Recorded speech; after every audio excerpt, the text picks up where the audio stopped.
pongo a grabar. Bien, continuamos con la teoría, ¿sí?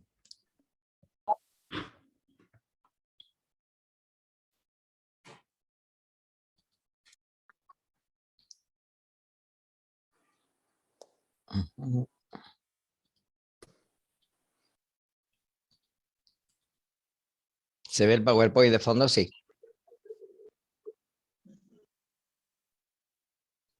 ¿Se escucha? Sí, sí, se ve y se escucha. Bien, bien, bien. Bien, vamos a ver lo que son propiedades coligativas de las soluciones, para que justamente puedan continuar con la parte práctica, ¿sí? Son propiedades que dependen, en realidad, de la solución, ¿sí? De cómo está conformada la solución.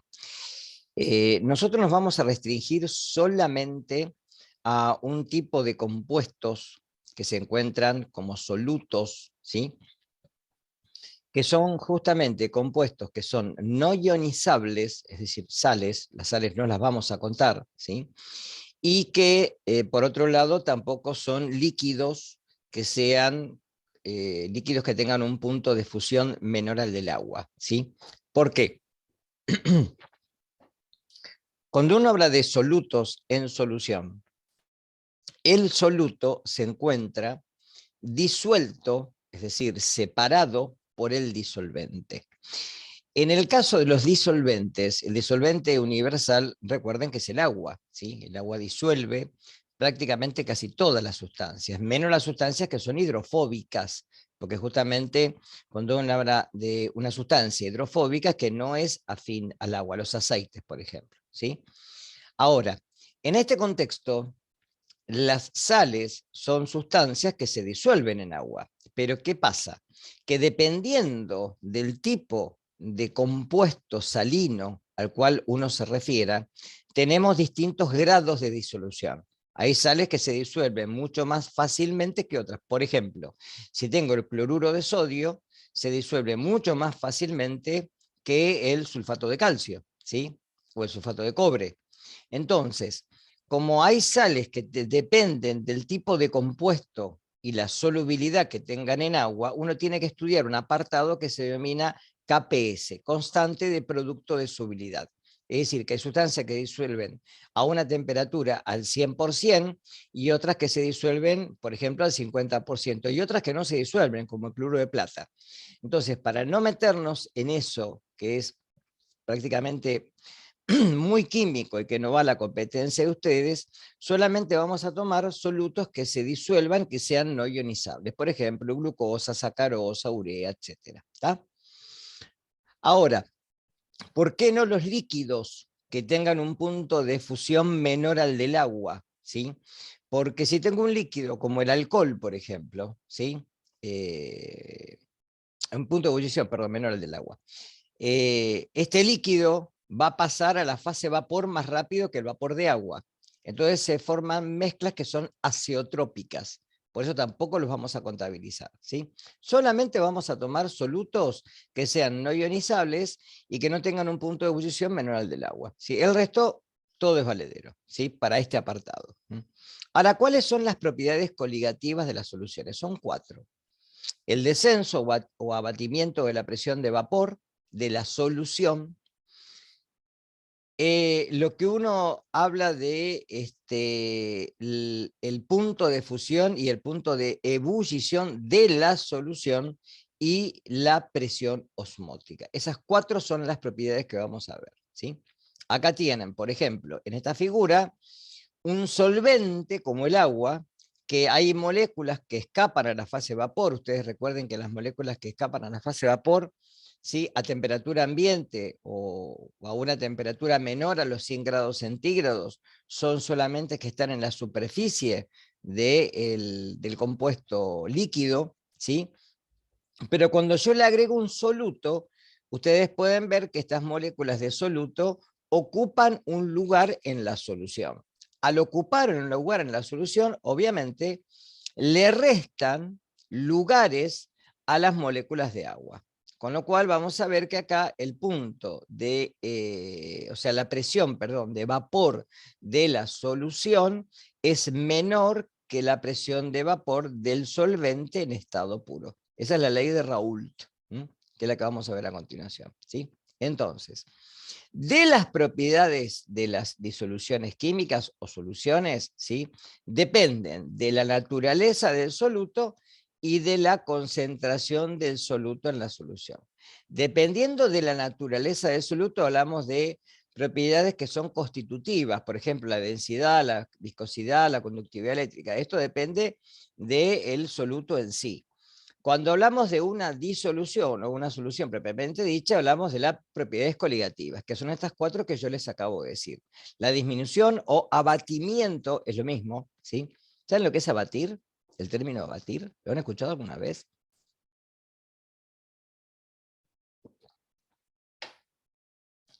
En alguna canción patria, ¿lo han escuchado?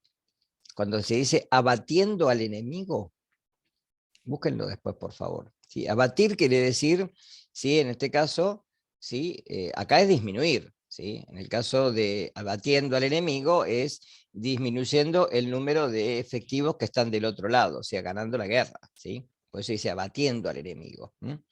El aumento del punto de ebullición, la disminución del punto de congelación y la presión osmótica. Son las cuatro que vamos a ver.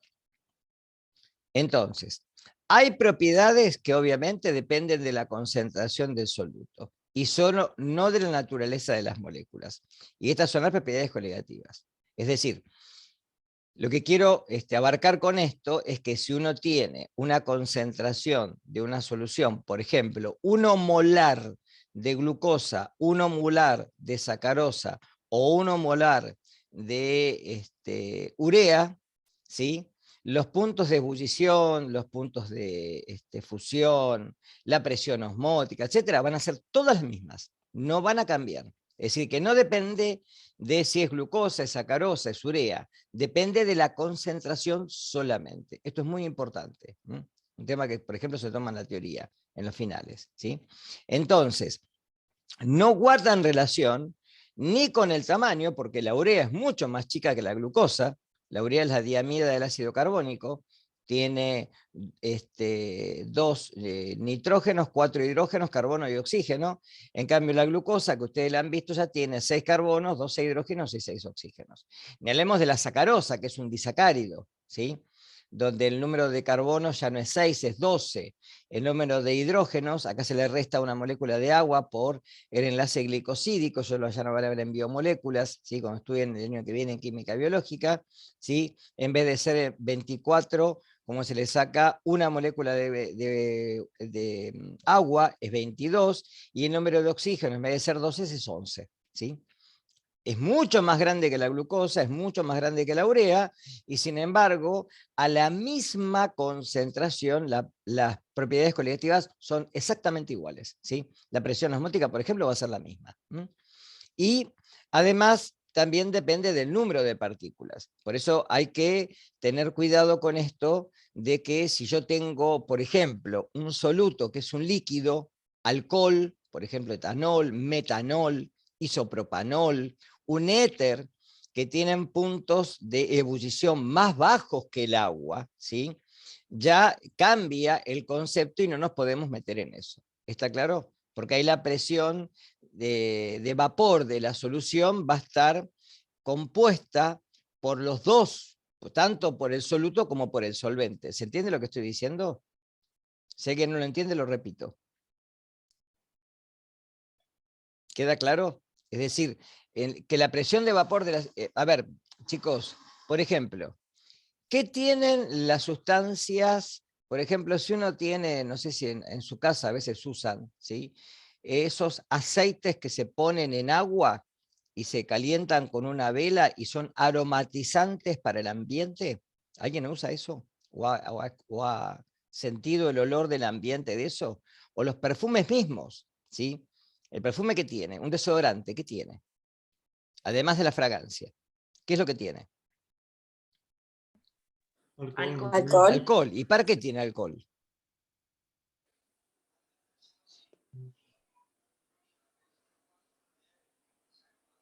Justamente para que tenga una mejor evaporación, para que se seque más rápido. Si no, permanecería líquido. ¿Se entiende esto?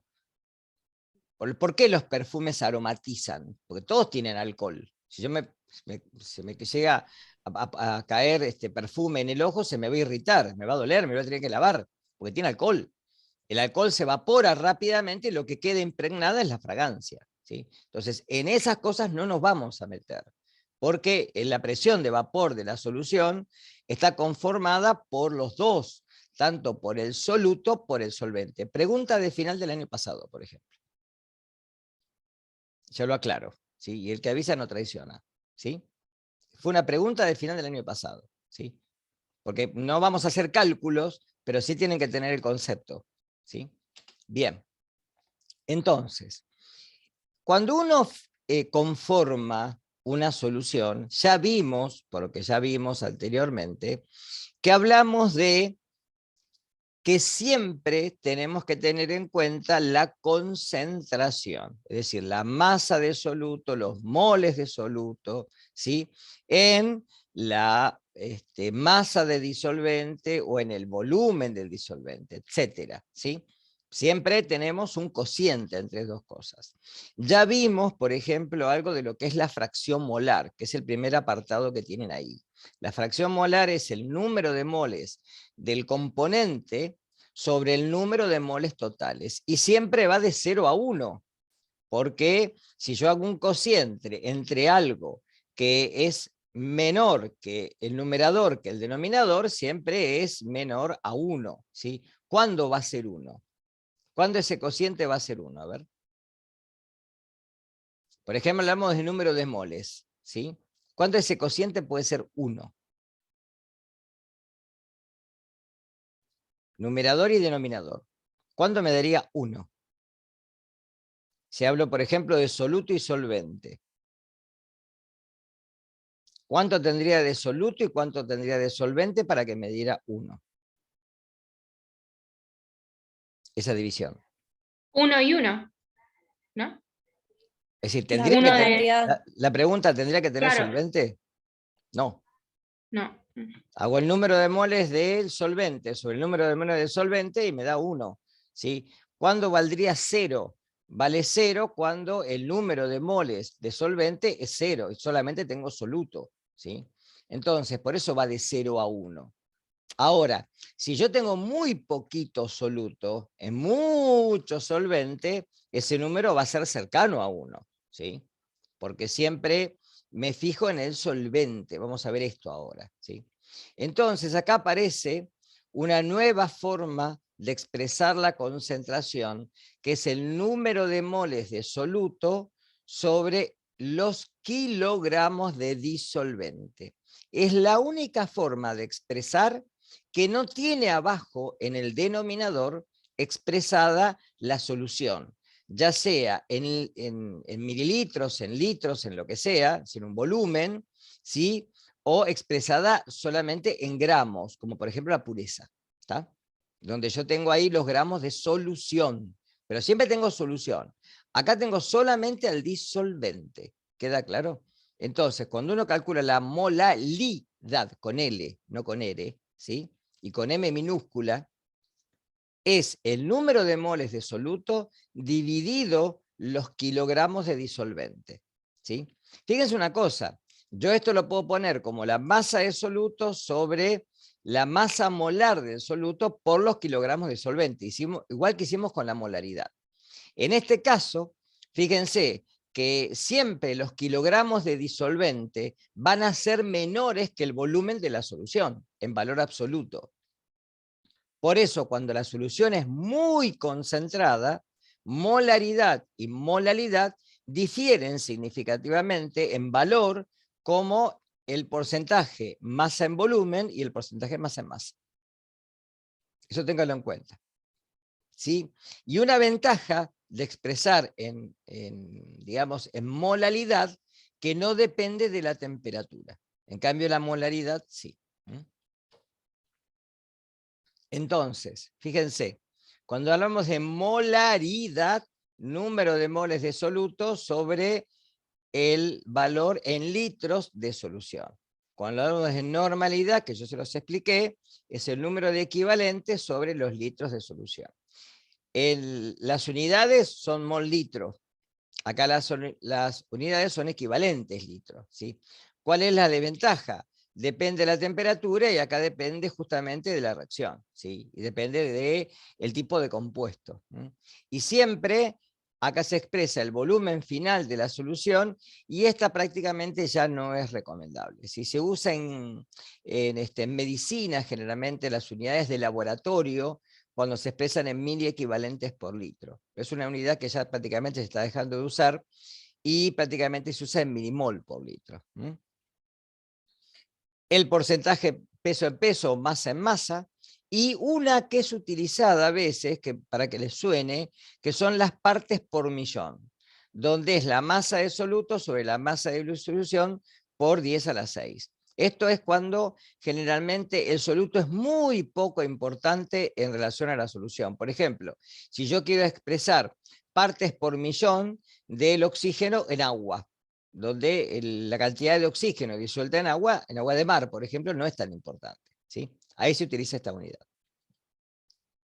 Entonces acá tienen, para que después lo vean, las relaciones, para que tengan esto, tal vez lo puedan tener el día del examen, ¿sí? Esta tablita, imprímansela. Y el modelo de una disolución ideal, ¿sí? Justamente cuando una disolución es ideal, cuando generalmente la disminución de la presión de vapor, ¿sí? que se da, es cuando se agrega un soluto a un disolvente en estado puro, ¿sí?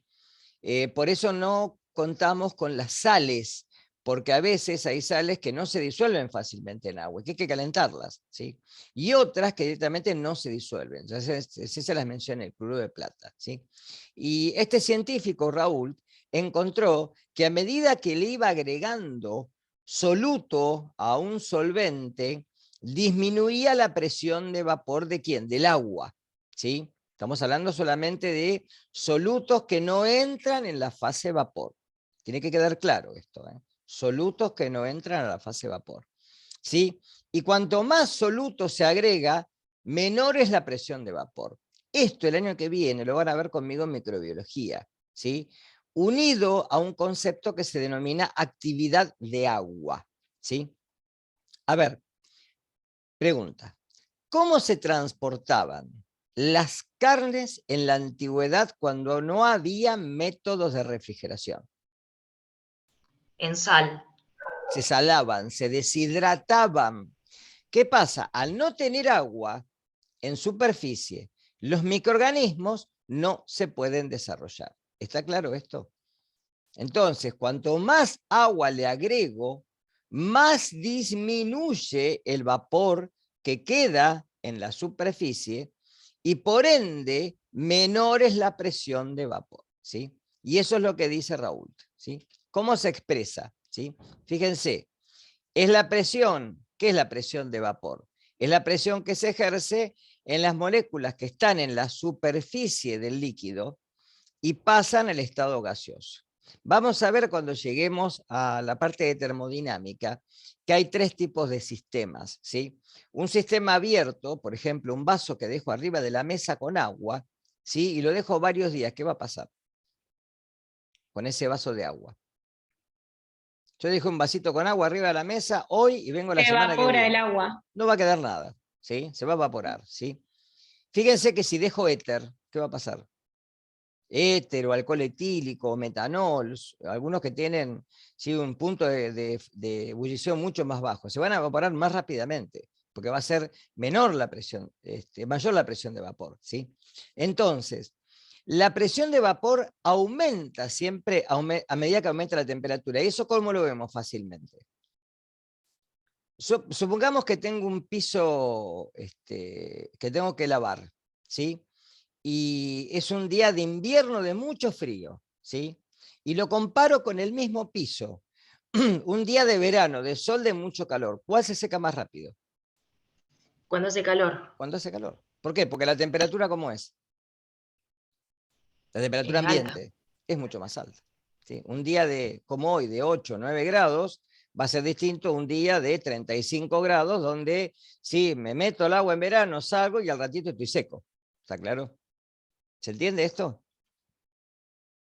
Y los líquidos, ¿sí?, diferentes a la misma temperatura también tienen diferentes presiones de vapor, ¿sí? El metanol, por ejemplo, si ustedes buscan una tabla, el metanol, el etanol, el isopropanol, el butanol, ¿sí?, que son estructuras carbonadas, que son todos alcoholes, tienen distinta presión de vapor, ¿sí? El metanol, por ejemplo, es un alcohol que se utiliza muchas veces en lo que es histología, en laboratorio, y es tóxico, ¿sí? O sea, los vapores que emanan son tóxicos. Hay que tener mucho cuidado cuando uno maneja sus productos, porque para el medio ambiente, y para la respiración del ser humano, puede intoxicarlo. ¿Está claro esto? Entonces, disminuye la presión de vapor a medida que yo le agrego un soluto. Con lo cual, si yo le agrego un soluto y la cantidad de disolvente es fija, a medida que le voy agregando soluto, ¿sí?, se disminuye la presión de vapor de la solución. Y acá lo ven en las filminas. ¿Está? ¿Cómo se expresa matemáticamente? Y acá ya tienen para hacer ejercicios. La presión de vapor de la solución es igual a la presión de vapor del solvente, ojo con esto, por la presión de vapor del solvente en estado puro, ¿sí? Así se lee esta fórmula, ¿sí? Este X sub I es la fracción molar del solvente, siempre, no del soluto, porque hay que hacer un cambio, sino, ¿sí?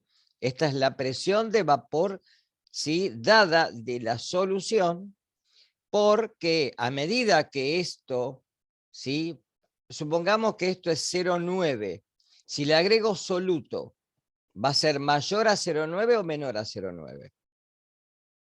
Supongamos que el disolvente es fijo. Yo le voy agregando soluto. ¿Esto es mayor a 0,9 o menor a 0,9? ¿Qué les parece? Si el número de moles de soluto es mayor en relación cada vez. Fíjense que abajo tengo el número de moles totales, que va a también cambiar, pero que el número de moles de solvente es el mismo. Entonces va a ser 0,9, 0,8, 0,7. Si yo multiplico a este número, que es fijo, por un número cada vez más chico, esto es cada vez más chico. ¿Quedó claro? ¿Se entendió?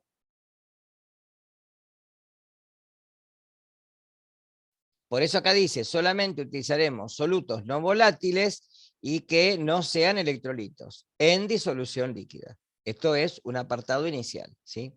Y esta es la presión de vapor del líquido puro, y esto depende de la temperatura de trabajo. Hay tablas, ¿sí?, que me dice la presión de vapor de agua a distintas temperaturas. Esto está en internet y después acá van a tener una tabla al final, ¿sí? Es decir, que la presión de vapor de la solución disminuye, decrece o se abate con el aumento de la masa de soluto, ¿sí? Bien. ¿Saben lo que es cuando uno dice ebulloscópico? ¿Qué es la ebullición? A ver. ¿A qué llamamos ebullición? Si yo pongo una pava con agua, ¿sí? Hoy se usa más Al pavas hervor. eléctricas. ¿Sí? Al Dale, hervor, dale. a cuando Pero ¿vapor a qué temperatura? 100 grados. A nivel del mar. ¿Está claro? A nivel del mar, 100 grados centígrados. Y ya lo dije, si yo me voy cada vez más arriba, ¿sí?, el punto de ebullición cada vez es menor, porque la presión atmosférica es menor. Es decir, el punto de ebullición o temperatura de ebullición es cuando se iguala la presión atmosférica. Por eso las moléculas que están, ¿sí?, tienen todas las posibilidades, ¿sí?, cualquier molécula, porque una cosa es la evaporación, ¿sí? La La evaporación. evaporación ocurre a temperatura ambiente. ¿Está claro? Ah, bien. Y son solamente las moléculas que están en la superficie del líquido. A ver, vamos para atrás. ¿Ustedes se acuerdan cuando hablamos de la molécula de agua?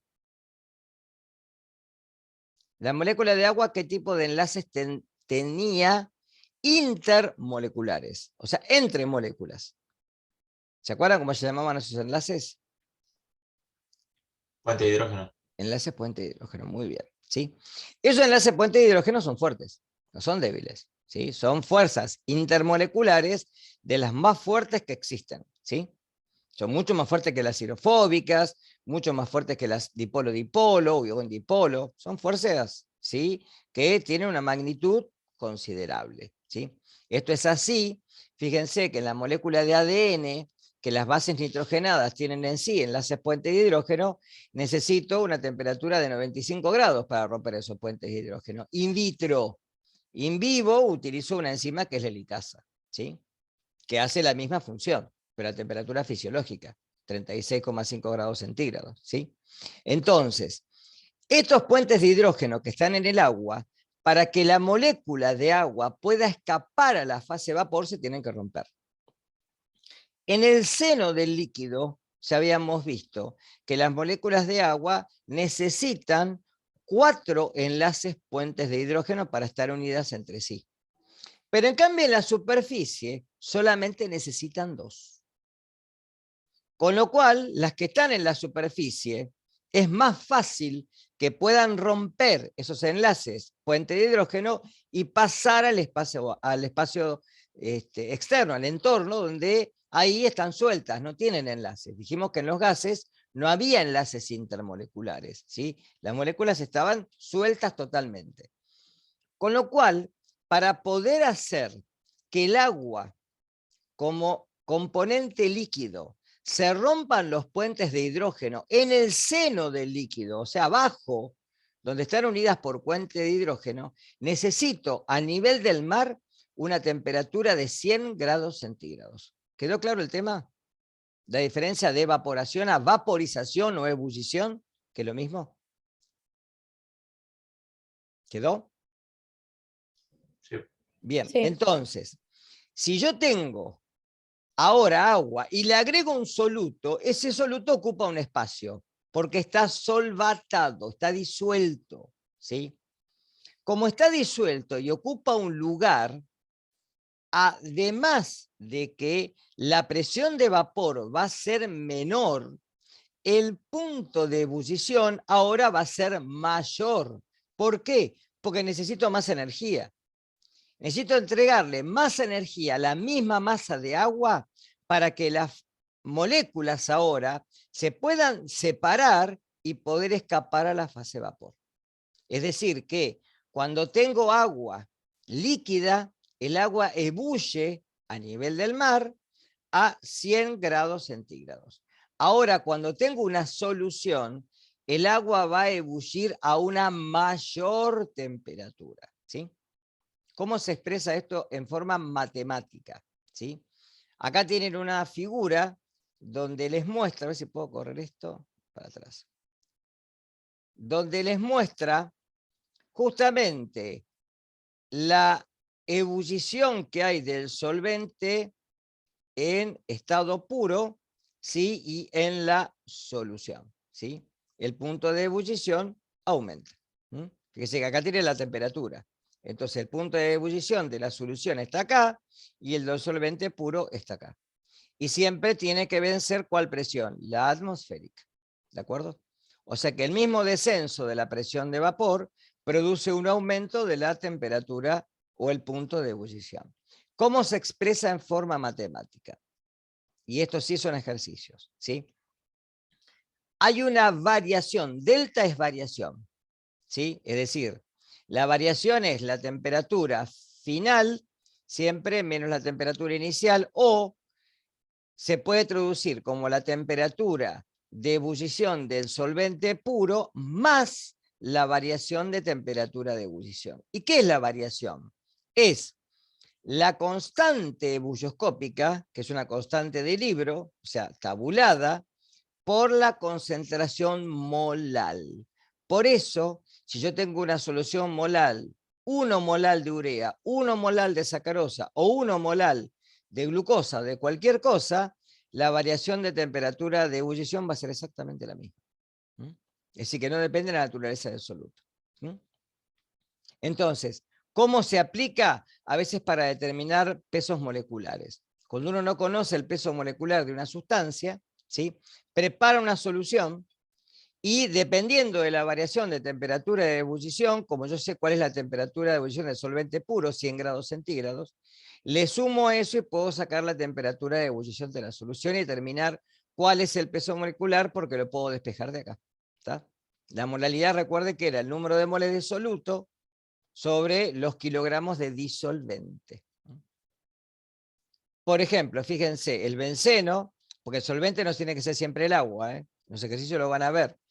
El benceno tiene, ¿sí?, una constante, ¿sí?, de ebullición de 2,53 y las constantes siempre se miden en grados centígrados por kilogramos sobre moles. El alcanfor, el cloroformo, el dietiléter, o etel dietílico es lo mismo, el alcohol etílico y el agua. Fíjense que el agua tiene una constante de 0,52, a diferencia del benceno, que es orgánico, que tiene una constante de 2,53, o del alcanfor de 5,95. ¿El alcanfor lo han sentido, el olor en alguna sustancia medicamentosa? ¿Qué puede ser? A ver. ¿Alguien tuvo una lesión deportiva alguna vez? ¿Se han colocado alguna crema, ¿sí?, que es analgésica? ¿Sí? No El voy a átomo dar... desinflamante. Sí, cualquiera de esas. ¿Sí? Todas tienen alcanfor o tienen sustancias que justamente lo que permiten es que en la solución que está, ¿sí?, quede impregnado el analgésico, y lo otro es lo que deja aparte, tiene una acción relajante a nivel de la musculatura. Entonces, el punto de ebullición del líquido ocurre cuando la presión de vapor iguala a la presión atmosférica. ¿Sí? Entonces, cuando una solución se calienta, ¿sí?, debido a que la presión de vapor es más baja que el solvente puro, hay que elevar más la temperatura para lograr que hierva. Y eso depende de la concentración molar, solamente de eso. Descenso crioscópico, la otra cara. Acá tengo que hacer una aclaración. Cuando yo preparo una solución, no solo aumenta el punto de ebullición, sino que también disminuye el punto crioscópico. Es decir, cuando la solución congela. ¿Está claro? Eso lo pueden ver con ciertas bebidas, por ejemplo, el limoncello. Si el limoncello yo lo pongo en el freezer, ¿se congela?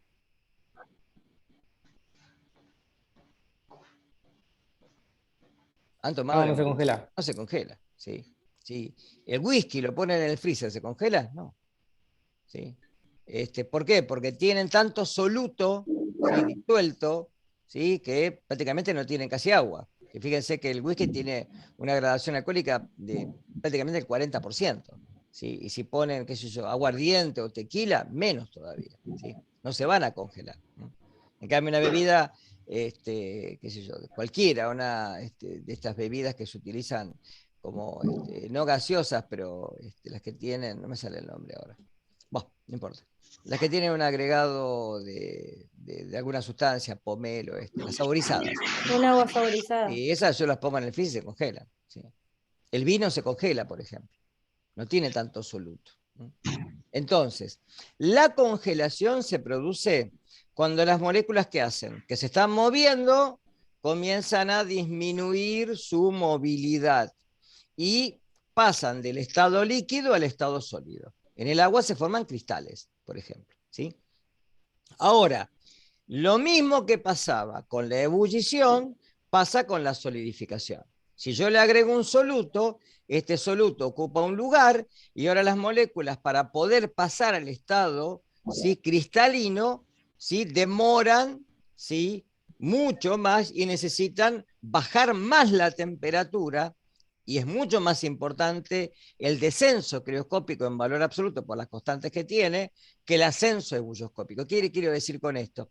Que a veces una concentración, si 1 o 2 molal, hace que la temperatura de ebullición casi no aumente en 1 grado centígrado, en cambio el punto de congelación capaz que disminuye en 2 o 3 grados centígrados. ¿Sí? A ver, por ejemplo, la solución que se agrega en el radiador, que tiene etilenglicol, ¿sí?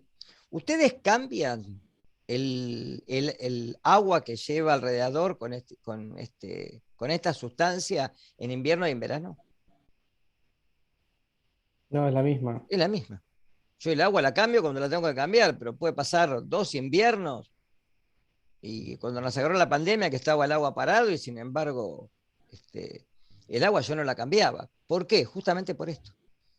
Porque se le agrega una sustancia, que es el etilenglicol, que por un lado protege al agua, que enfría de alguna manera, ¿sí? Que no aumente tanto la temperatura para que justamente la tapa de cilindros no sufra, ¿sí? Y no se despegue y el motor no se funda, pero también protege en invierno para que el agua no se congele.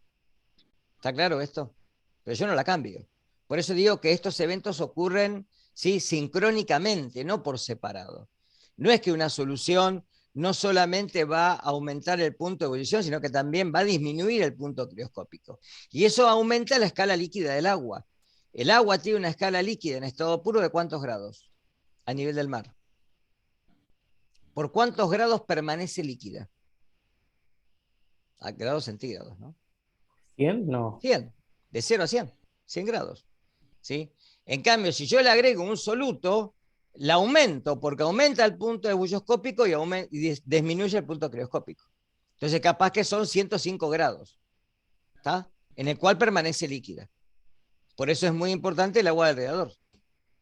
¿Está claro? Una consulta, profe. Y en Sí. caso ese del auto, por ejemplo, si el agua en vez de ser destilada es agua común, ¿funciona de la misma forma? No, el tema que si vos le ponés agua de la canilla alrededor, Es por la corrosión, ¿no? sí, pero es más, si se lo pones al sapito te va a pasar que se te van a tapar los conductores que hacen la expulsión del agua, pero por la salinidad que tiene el agua de la canilla nuestra.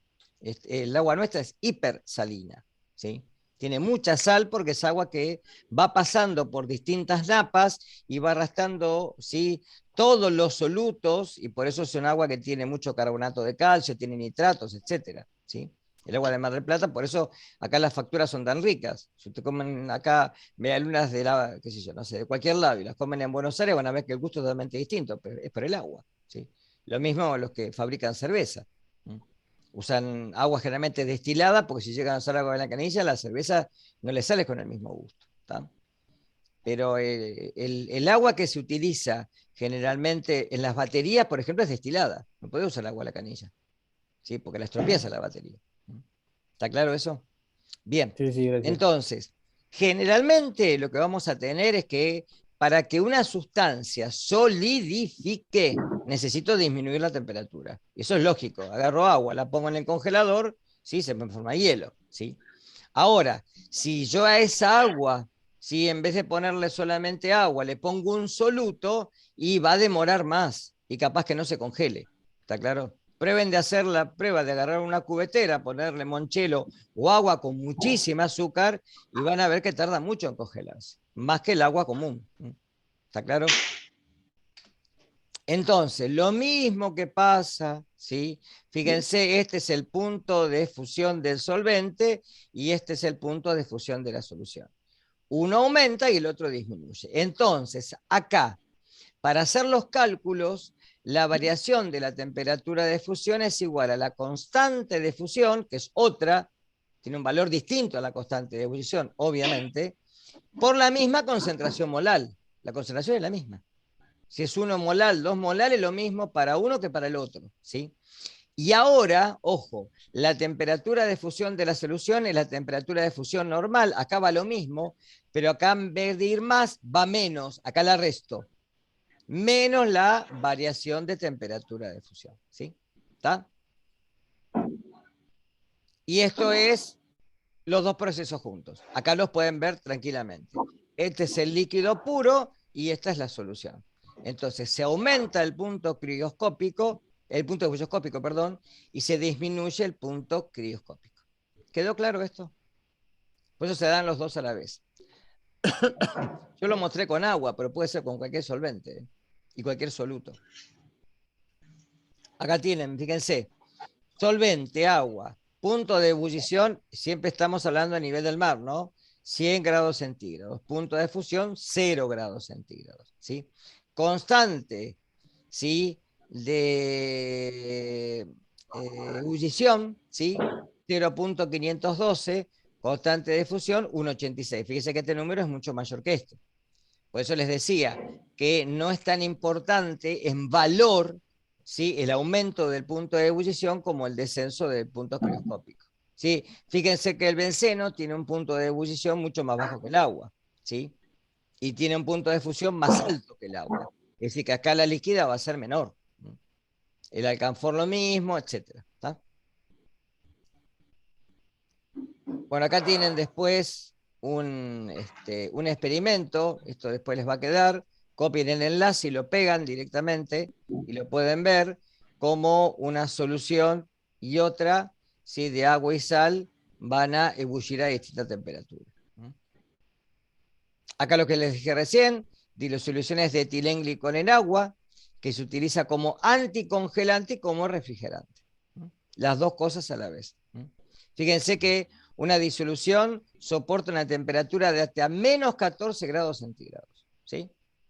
Es decir, en lugares, digamos, donde la temperatura es mucho más baja, el etilenglicol hay que concentrarlo más, si no, no sirve.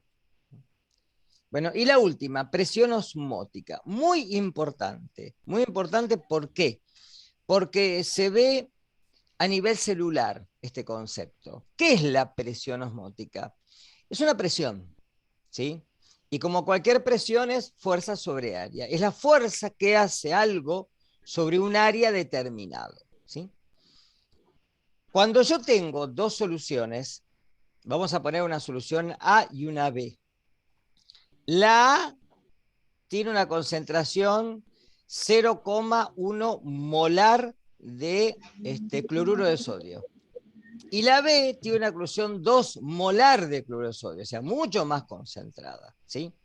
Si está separada por una membrana semipermeable, ¿dónde escucharon este concepto de membrana semipermeable en biología? ¿Qué es selectiva? ¿Pero dónde lo escucharon? ¿Qué es semipermeable? ¿La qué? ¿Qué es selectiva?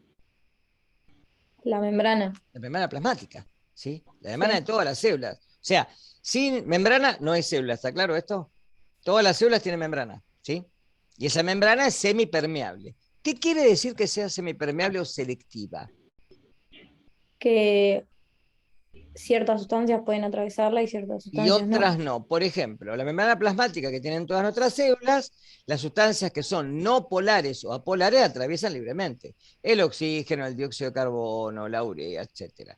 Las que son polares, aminoácidos, iones como sodio, potasio, cloruro, bicarbonato, necesitan ¿qué para pasar?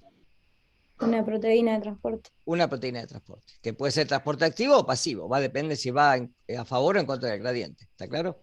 ¿Sí? Si va en contra es activo, si va a favor es pasivo, ¿sí? Ahora, ¿cómo esa membrana semipermeable? Imagínense que solamente deja pasar las moléculas de agua. Estamos hablando de un nylon, por ejemplo, ¿sí? Una membrana nitrocelulosa que solamente deja pasar las moléculas de agua. ¿El agua de dónde va a pasar? De la solución menos concentrada a la más concentrada o viceversa. Solamente pasa el agua. Viceversa. Es decir, que va a pasar de la Más menos, concentrada, menos concentrada. no. Pensá esto, solamente pasan moléculas de agua. Yo acá tengo una solución menos y acá una más. Y solamente pasa el agua. Va a pasar a favor del gradiente. ¿Cuál es el gradiente de concentración? De donde está más concentrada, ¿quién? El agua, es decir, menos concentrada la solución, a donde está más concentrada la solución, es decir, menos concentrada de agua. ¿Está claro esto? Porque los iones no pueden pasar, solamente puede pasar el agua. Entonces, el agua siempre va a pasar a favor del gradiente. Pregunta, el agua en nuestras membranas, ¿por dónde pasa? Porque se habla de ósmosis, pero ¿por dónde pasa? ¿Por qué estructuras? ¿O cómo se llaman esas estructuras? ¿Escucharon hablar de acuaporina? Sí. Si el agua no pasa por difusión simple, simplemente porque el agua es polar, no podría pasar la membrana. Pasa por canales que solamente dejan pasar moléculas de agua que se denominan acuaporinas, ¿sí? Eso después mírenlo. Entonces, siempre, Son canales no, proteicos, ¿no? sí, pero son muy particulares, no es como un canal de cloro que depende de la carga, o un canal de potasio que depende de la carga iónica, ¿sí? Son poros de la membrana que solamente dejan, y hay una familia de acuaporinas, ¿sí? Que va a depender del tipo celular, de la estirpe. Una célula, por ejemplo, ¿vieron riñón en anatomía? ¿O no lo vieron todavía?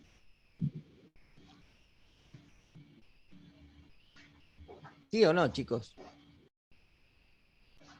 No, todavía No, no. Todavía no. Bueno, cuando vean riñón, acuérdense de esto.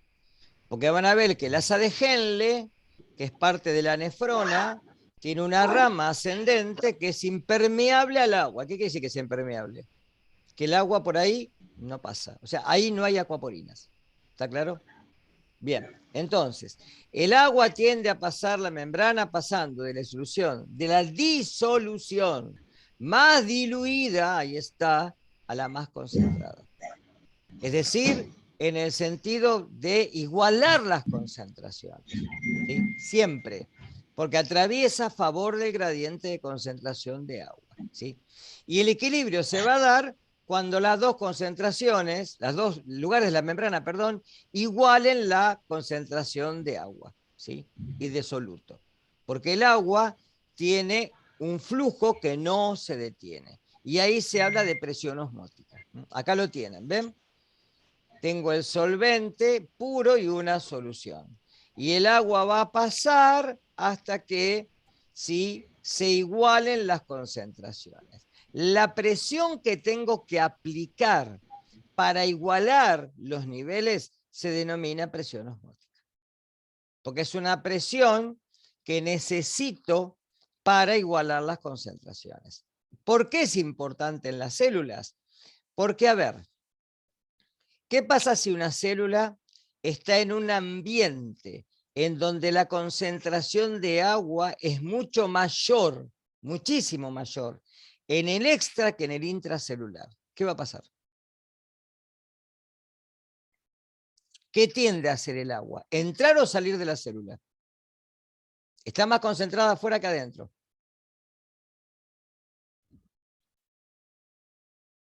Salir. Entrar. Salir o entrar.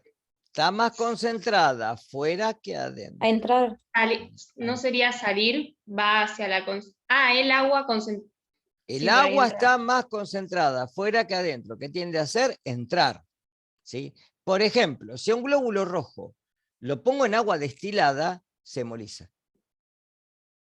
Por eso a un paciente que le van a hacer una solución parenteral, es decir, le van a pasar algo por vía endovenosa, lo van a hacer en solución fisiológica, porque tiene la misma concentración salina que el plasma.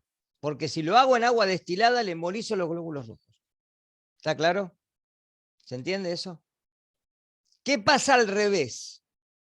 Si el agua está más concentrada adentro que afuera, ¿qué va a hacer la célula? Porque en el otro caso se hincha y estalla. Y en este caso, ¿qué hace la célula? Si está más concentrada de agua adentro que afuera, va a tender a hacer ¿a qué? A salir. Con lo cual, ¿qué hace? Se deshidrata. Esto ocurre, por ejemplo, en el intestino, cuando hay procesos diarreicos. El agua sale, se lleva iones, ¿sí? Y se deshidrata el enterocito y hasta se puede, ¿sí? De alguna manera morir por apoptosis, ¿sí? Va por necrosis en este caso, ¿sí? Puede ser una infección, y se produce la diarrea. ¿Está claro? Pasan las plantas cuando se marchitan por falta de agua. Lo otro sería hiperhidrosis. Cuando le agrego demasiada agua y la seco, ¿sí? La seco no, perdón, mato a la célula porque la recontrahidrato. ¿Cómo se calcula la presión osmótica? Porque la presión dijimos que era presión por volumen igual a N por R por T, ¿no? La ley de los gases ideales. Acá es en líquidos. Entonces, si paso el volumen dividiendo, me queda número de moles sobre volumen, que es molaridad. Entonces, la presión osmótica, que se mide en atmósferas, es igual a la molaridad por R, que usan el mismo R por la temperatura en grados Kelvin. ¿Está claro? Y acá tiene lo que les acabo de decir. Cuando es isotónico, las células están bárbaras. Cuando es, de alguna manera, hipotónico, es decir, más agua afuera que adentro, ¿sí? El agua tiende a entrar y estalla. Cuando es hipertónico, ¿sí? Mucha sal afuera, poca agua, el agua tiende a salir y la célula se deshidrata, ¿sí? Bueno, estos ejemplos después se los dejo para que los miren y para que los resuelvan, llévenlos impresos y lo resuelven el día de la práctica. Acá tienen una escala, ¿sí? Una tabla de temperaturas. Por ejemplo, a 25 grados centígrados, la presión de agua en estado puro es de 23,8. Acá tienen otro problema después para mirar. Y acá después les voy a dejar un Excel, ¿sí? Que es un programa que yo desarrollé hace unos años, donde tienen todo esto, donde ustedes ponen valores y les calcula. Tienen un video, tienen todo para poder practicar con ese programa, ¿sí? La clase que viene vamos a utilizar el programa, así que descárguenlo, así lo utilizamos en clase, ¿sí? ¿Quedó claro? Bueno, hasta acá. Traten de avanzar con el seminario, por favor, ¿sí? Ya esta semana para el viernes ya van a estar las notas de los recuperatorios, ¿sí? Así que, bueno, y a seguir adelante, que no queda tanto, parece, pero este cuatrimestre es mucho más corto, muchísimo más corto. Bueno, nos vemos el martes que viene, no se olviden de poner el presente, y bueno, semana que viene, misma hora, mismo canal, ¿sí? Chao, profe. Hasta luego, chicos. Chau, chau. Chao.